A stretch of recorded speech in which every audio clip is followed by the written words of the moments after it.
Jack, well, this is it, mate. The biggest fight. It's got to be one of the biggest fights, not just your biggest fight, but biggest fight between two British lads. All the belts, mate. Definitely, it's one of the biggest fights in British boxing. Two undefeated fighters for the undisputed, England, Scotland. Massive. It's huge. I mean, I know you're undefeated, 26 fights. I think, did you mention to me before? Didn't someone tell you that at present you've got the longest clean record, unbeaten? Because I think Tyson Fury might be there, but he's got the one blemish with the draw on his record, so he's still unbeaten. But you're the only one with a clean record of 26 wins. Yeah. Happy days, that's alright, isn't it?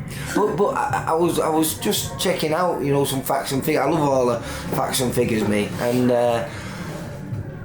what he's done in his last 10 fights, I mean, 18 fights, 18 wins, 13 stoppages, picked up all the belts, and his last 10 opponents, I think if you count up all the wins on their record, there's 248 wins on his opponent's record against 13 losses.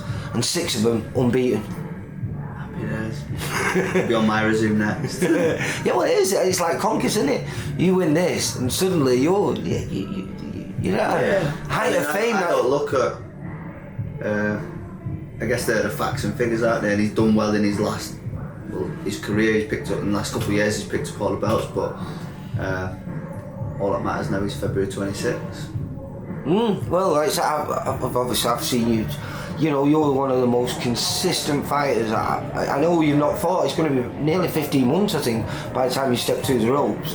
And I think, ring rust, this and that. But you're the kid who's always in this gym, whether you've got a fight or not. I mean, the amount of help that you've done for a lot of the VIP fighters. They come down here, and you're not geared up for sparring, but you say, yeah, go on, I'll do it. You help everyone out.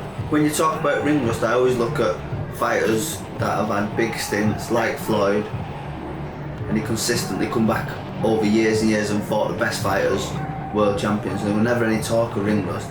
If you look after your body and you stay in the gym and you've been sparring and you've been preparing, I don't look at ring rust as an excuse. I think some people might use it as an excuse, and don't get me wrong, in an ideal world I'd have boxed a bit more in between over this last couple of years, but it is what it is, and you get the cards you dealt with and you work with it.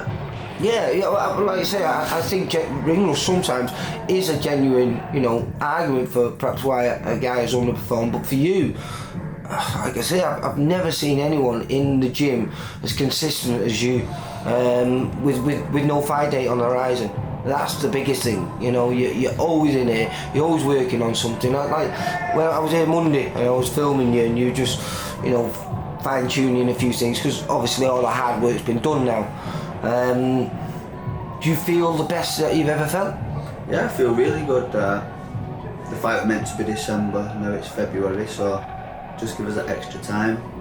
All the hard work's done now. I'm not going to get no fitter in 10 days, 11 days, but just about fine-tuning now, keeping everything sharp, focused, keep repeating what we've already been doing, and just stay ready. And you, Jamie, got a good plan? Yeah, good plan. I've had plenty of time to study Josh, study me, study everything in between that we need to do, and we've got a good plan. Do you feel you have to make any changes in this fight? Because I still feel no one's really seen the best you yet. Yeah, I think as a fighter you've got to be able to adapt, and there'll be times in the fight with Josh where I've got to adapt and do things that maybe I've not done as much of in other fights. I won't say I have to change necessarily, it's just about finding my rhythm and doing what works for me. Yeah, well, like I say, it's a huge fight and on a huge stage. I think Boxer have done, with Sky, kicks off the 2022 in fantastic style. I mean, this weekend we've got Amir Khan and Kell Brook, obviously, and then there's you two. It's just phenomenal, isn't it? Yeah, they've and yours is free to view. It's not pay-per-view. Oh yeah, mega. Yeah, we've had Eubank Williams, ours, Khan Brook this weekend, so it's like they've started off in a good place, and I'm just excited to be performing on Sky next weekend. Because you're not gonna be, if everything goes away you believe and where your coach Jamie Moore believes, if everything goes away, you can't be the same person in, what is it, less than 10 days, is it? I'll be the same person. Just You can't be though. You can't be, mate. You're going to be totally different. It's weird. I mean, you are one of the most chilled out, relaxed people I know. How do you come to terms with this? You could be the man. The man.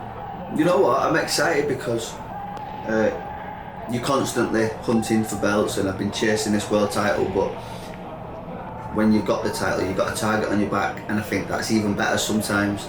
I'm just excited to be busy now, to get in there, fight Josh, beat Josh, defend the belts, and have a busy year. Yeah, well, I say it would be a phenomenal way to start off 2022, and still, you're only just entering your prime as a fighter. Yeah, 29 this year, later this year, so you're a year into your prime. Yeah. I don't know, I feel good. No injuries, look after my body, so I'd like to think I've still got quite a few years left. And if I was just going to get to then, do you feel like everything goes well, you become, you pick up not just one belt but 5 belts, the 4 major belts and the ring belt. It's a good job you're moving into a new house. I know, yeah, make room for my new belts, but no, I mean,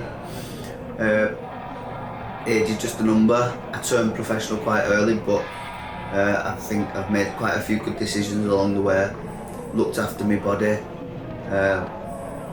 not really taken any punishment, never been any stupid wars. So do you think he's underestimating because I think there was something, Jamie mentioned something, he didn't think defensively you were that good. Now, I think that's one of your best attributes. Yeah, I mean, from the outside looking in, he might think that, but I've had opponents say it in the past, and certain people say it, and it's totally different when you're in the ring and you can't hit us.